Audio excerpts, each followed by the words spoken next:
Snow-capped mountains, a bustling city, giant pandas, Sichuan cuisine, hot pot, and face-changing. This is Chengdu, mahjong, tea houses, rap music. This is also Chengdu, topping the list of new first-tier cities for 6 consecutive years. Named the city with the highest sense of happiness for 13 consecutive years. And one of the first designated top tourist cities. That's right, all of this is Chengdu. This city already has so many labels and has received so much praise. But few people ask who created a city like this.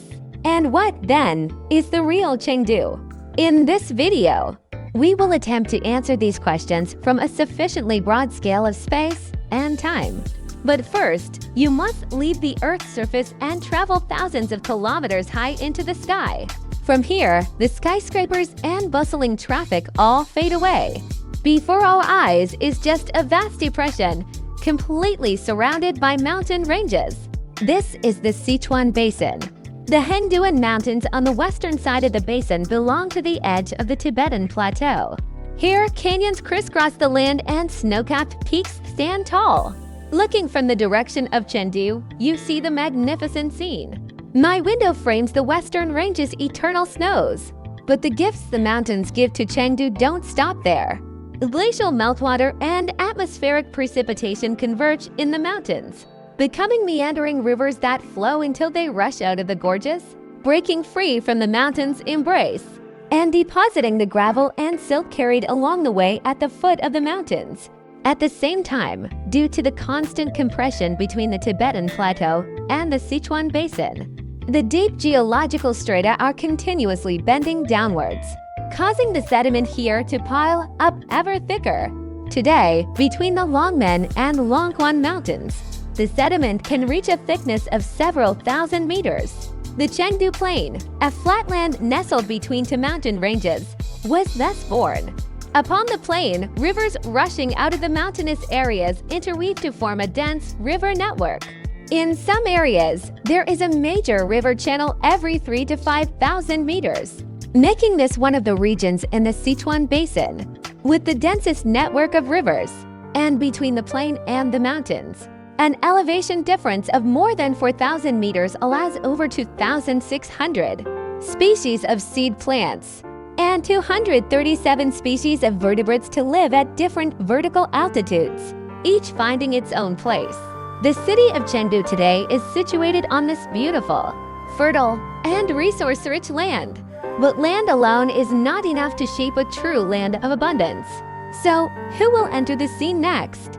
This is the sun and immortal bird's gold foil, only 0.2 millimeters thick. For immortal birds circle a sun, soaring with outstretched wings. To this day, it remains a symbol of this city, and moreover, a symbol of China's cultural heritage. It's hard to imagine that such an advanced aesthetic and level of craftsmanship is from an artifact of the ancient Shu Kingdom, dating back about 3,000 years ago. Although over 2,300 years ago, countless states were conquered by the state of Qin, the newly appointed governor of Shu Commandery, Li Bing, brought with him an even grander mission. An unprecedented mega-project was born during this period, and this was the Dujiangyan. This water conservancy project, which is still in use today, splits the Min River in two. During the dry season, the river water mainly flows into the inner river and heads towards Chengdu, while during the flood season, the water is diverted through the wider outer river to reduce the risk of flooding. Combined with structures like the Faixin Spillway and the Baopingku Inlet, the Dujiangyan could simultaneously perform multiple functions like flow diversion, silt discharge, flood control, and irrigation. The completion of this project greatly boosted the agricultural development of the Chengdu Plain. The prestigious tidal land of abundance, which originally belonged to the Guanzhong Plain, was soon taken over by the Chengdu Plain. Governor Li Bing and his second son were also revered as guardian deities by the people of Chengdu, becoming part of the Chuanju belief system popular in Sichuan. However, by the time of the Three Kingdoms period, the state of Shuhan, which was founded here, possessed the agricultural might of the Chengdu Plain. but its territory was ultimately small and its military weak. Therefore, Shu's chancellor, Zhu Zhiliang, decided to find a new source of wealth for the state. This was Shu brocade. At the peak of its popularity, Shu brocade was exported to foreign lands, becoming a top-tier luxury item of its time. The area in the city where brocade workshops were located came to be known as Jinli, and the river where officials washed the brocade was called the Jin River. The city also earned the name City of the Brocade Official. To commemorate Zhu Zhiliang, the people built a massive memorial shrine, which was the predecessor to today's Wuhu Shrine. Thanks to the efforts of these nobles and generals, Chengdu's economy became increasingly prosperous. By the Tang and Song dynasties, the city's ever-growing fame would attract a new wave of people. Some made it fashionable to travel to Chengdu in times of political stability, while others flocked to Chengdu to seek refuge during times of turmoil. And it was this group of people who would shape a new character for Chengdu.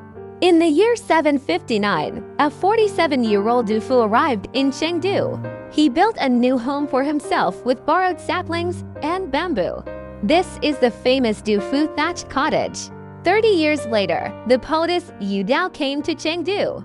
The Zhu stationery she created was dyed a peach blossom red, and its small, elegant design became a fashionable item among the literary circle. In addition, Wang Bo, Lu Zhoulin, Li Bai, Li Yu, and a host of other household name poets also came here. The verses they left behind allow us, 1,000 years later, to still see through the layers of time and unexpectedly encounter stories from a millennium ago in every corner of this city. And as the number of scholars and artists grew, Chengdu gradually became a city with an extremely rich artistic atmosphere. To create more scenic spots for outings, people began to widely plant Chinese flowering crabapples, gardenias, and azaleas throughout the city, as well as plum blossoms and ginkgo trees, the most famous of them all. The hibiscus flowers also gave Chengdu another name, the Hibiscus City. To better enjoy the beautiful scenery, numerous pavilions and towers sprung up, tucked away amongst the blooming flowers. Amidst flowing streams and stone gardens, people would discuss poetry and painting, savoring fine wines and delicious food, while religious activities also began to flourish. During the Sui and Tang dynasties, the number of Buddhist temples in Chengdu grew to 43, and on Mount Qingcheng to the northwest, Taoist temples dotted the landscape, making it a famous Taoist mountain. But was this the Chengdu we know today? Of course not. The true, vibrant pulse of the city would be ignited by one last group of people. After the Yuan dynasty, Chengdu was no longer a safe and stable haven. Frequent wars, massacres, and plagues at one point caused the city's population to plummet. And so, from the end of the Yuan dynasty all the way through the Second Sino-Japanese War, immigrants from Hubei and other provinces began pouring into Chengdu on a massive scale, causing the city's demographic makeup to change in an unprecedented way. These immigrants brought with them different styles of architecture. Wealthy landowners built sprawling manors, while the Hakka people constructed their magnificent earthen tolu buildings.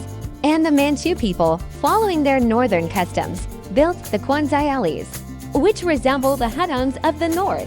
The immigrants also brought their diverse cuisines, creating the accessible and popular Sichuan food we know today, like hot pot, rabbit head, chuanchuangxian, guokui, wontons, don don noodles, fuki faipian, heartbreaking cold noodles, and mapo tofu. In short, whether you were a high-ranking official or a common street vendor, everyone could feast to their heart's content here. People from all corners of the country were ultimately forged into new Chengdu locals in this great melting pot.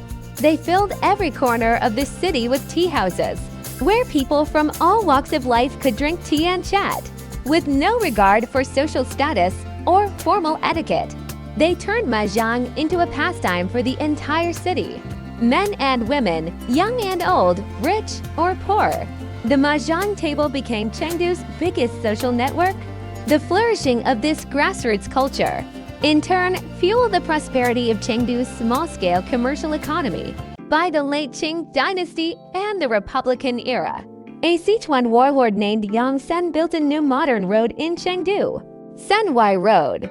Merchant guilds from Zhejiang, Beijing, Sichuan, and other regions gathered here, concentrating about 70% of Chengdu's commercial capital. And today, it's known by an even more famous name, Chengxi Road. Countless ordinary citizens, most of whom never even left their names behind, collectively drove Chengdu's prosperity, turning it into an incredibly inclusive city. So now, perhaps we can try to answer the question from the beginning of our journey. If the power of the land created this city's body, then the people who came here over the centuries created its soul. The reason Chengdu holds such immense charm today can be attributed, in large part, to its acceptance of people from all walks of life and every social class. For over 3,000 years, from princes and generals down to the common folk, countless people have one by one taken the stage in Chengdu, collectively creating the city in China most brimming with the buzz of everyday life.